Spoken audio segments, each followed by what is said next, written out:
Danny rises up from the floor. It isn't the real launch of Apollo 11. It is, of course, the symbolic launching of Apollo 11. In other words, it isn't real.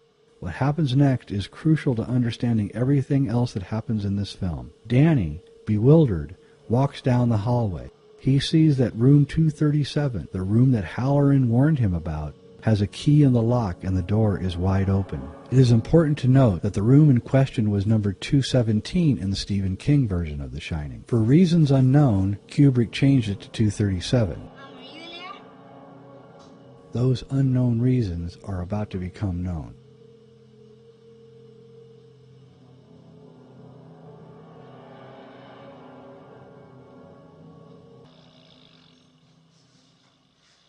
Danny is literally carrying a symbolic Apollo 11 on his body via the sweater to the moon as he walks over to room 237. Why do I think this? Because the average distance from the Earth to the moon is 237,000 miles.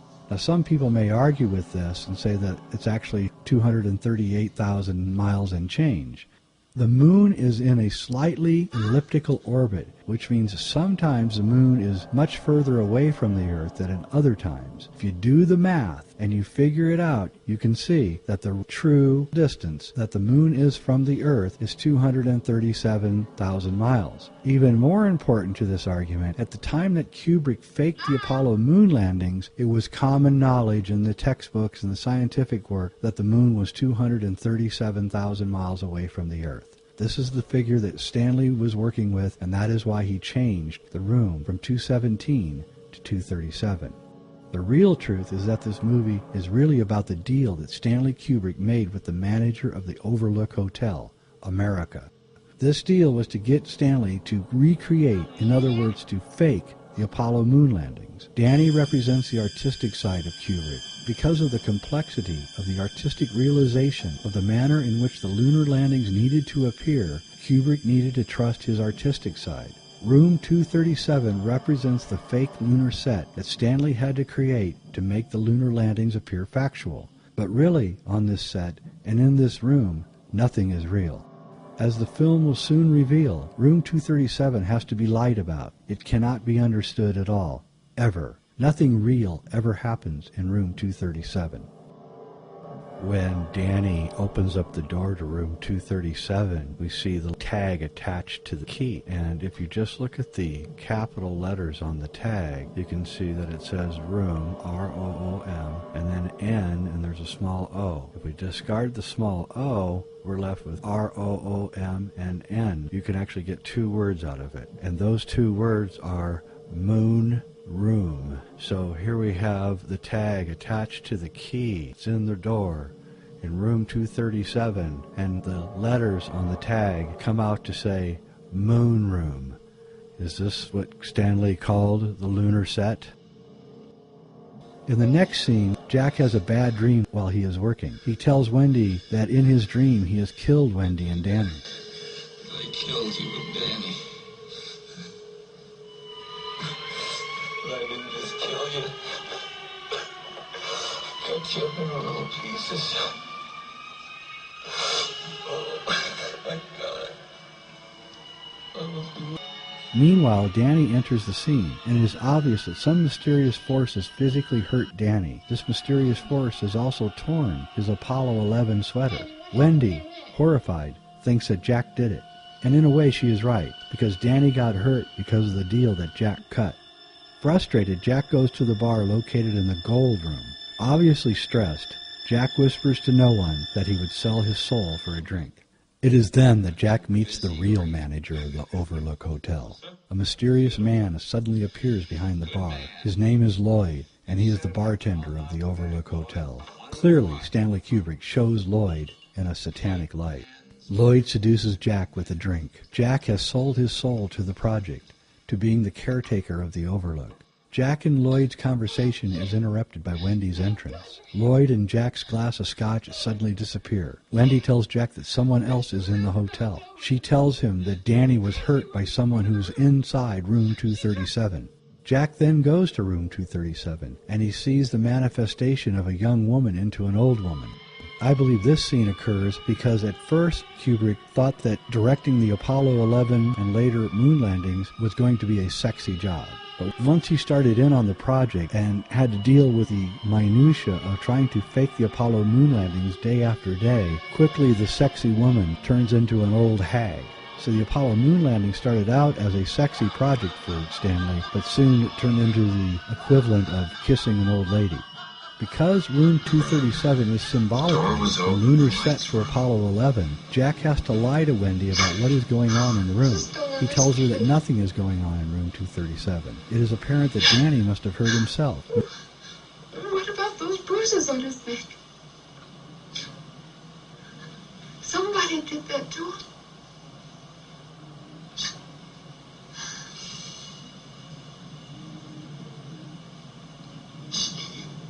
I think he did it to himself.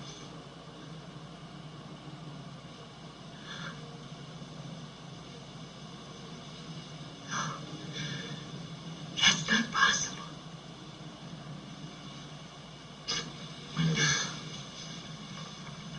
Once you rule out his version of what happened, there is no other explanation, is there?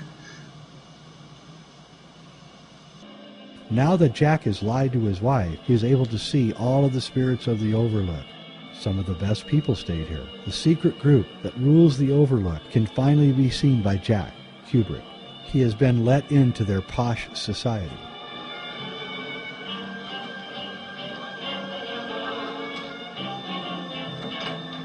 Hi, Lloyd. Been away. Now I'm back. Good evening, Mr. Torrance. It's good to see you. It's good to be back, Lloyd. What'll it be, sir? Hair of the dog that bit me. Bourbon on the rocks. That'll do it.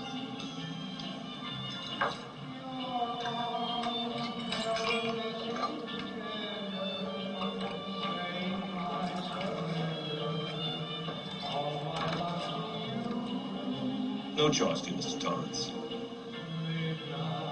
No charge? Your money's no good here.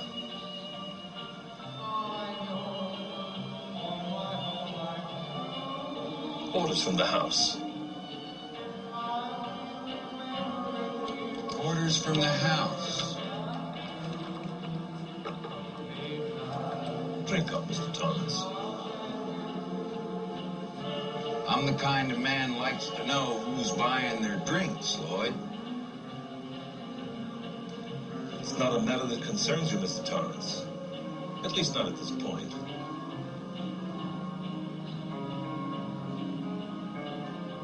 Anything you say, Lloyd. Anything you say. But at the party of rich people, Jack gets a drink spilled on him by the waiter, who turns out to be the previous caretaker who killed his twin daughters. In this we discover something profound. Although it looks like he, Jack, has been accepted into the secret high society, he is still just a servant. Jack will end up as a waiter or a janitor, just like Grady, the previous caretaker, has ended up as a waiter. But Mr. Grady, who denies that he was the previous caretaker, tells Jack that Danny is informing someone about the secret Apollo hoax. I'm sorry to differ with you, sir. But you are the caretaker. You've always been the caretaker. I should know, sir. I've always been here.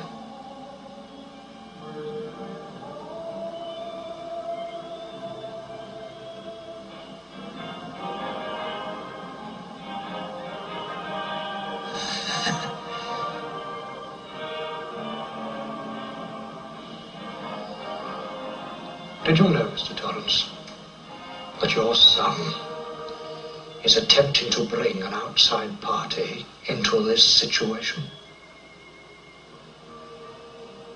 Did you know that? No. After this, Jack begins to go to hell physically. He starts growing an unkempt beard and stops combing his hair. two things that Stanley Kubrick was known for doing, or not doing, himself. Now Jack is looking a lot like Stanley Kubrick, especially as he began to appear under the stress of the twin productions going on at once. 1, 2001: A Space Odyssey, and 2, faking the Apollo 11 landings. It should also be noted that Jack and Stanley are about the same age and they have the same hair color. Early 2001: A Space Odyssey production photos show a youthful and unbearded Kubrick with combed hair, looking quite handsome. But photos taken 4 years later, near the end of the production of 2001: A Space Odyssey, show that Kubrick was a physical wreck. The de-evolution of Stanley Kubrick's appearance during the production of 2001: A Space Odyssey is disturbingly close to Jack Nicholson's appearance in The Shining.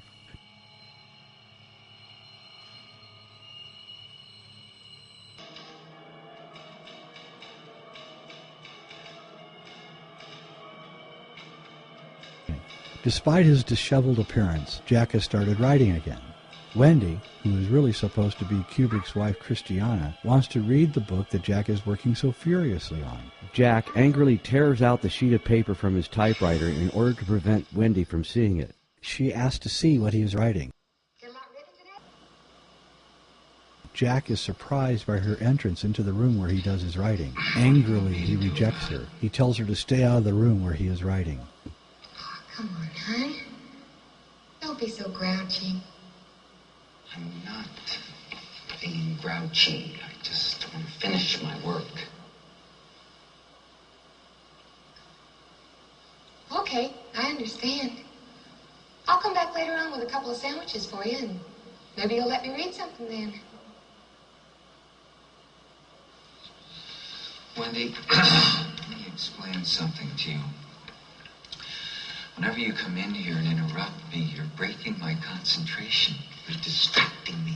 And it will then take me time to get back to where I was. Understand?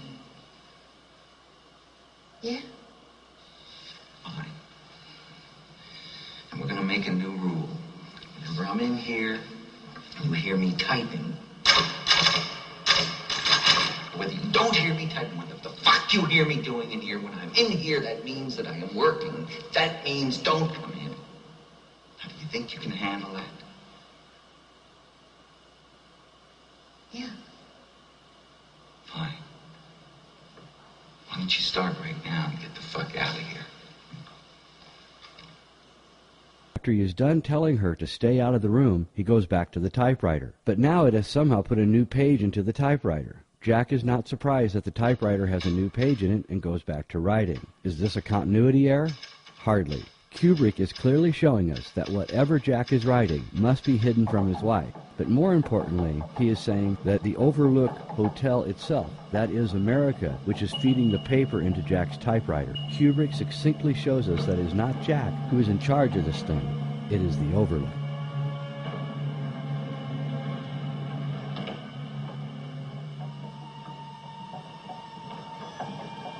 It is clear that Wendy, Kubrick's wife, is not allowed to know anything about the project. But what is this book that Jack is writing? Wendy soon finds out what is in the book that Jack is working on. It is then that we get the clincher that proves that this point of view is the correct interpretation of Kubrick's The Shining. Wendy sneaks into Jack's writing room. Slowly she begins to read the book that Jack has been working on. Now this scene is totally original to the movie. It is not in the King novel. Although it is mildly terrifying, it's not that horrific. Yet it is the centerpiece of the film and arguably the scariest scene in the movie.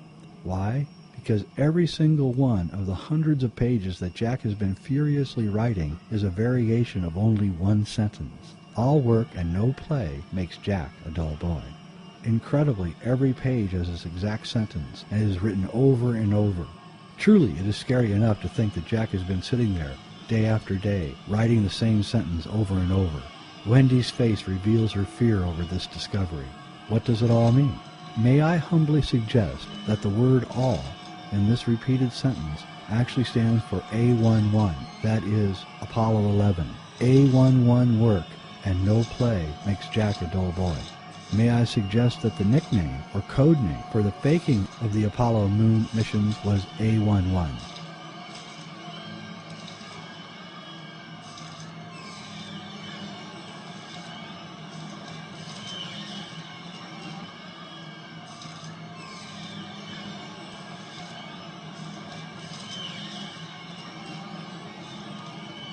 Accepting that this is true, we can see what Stanley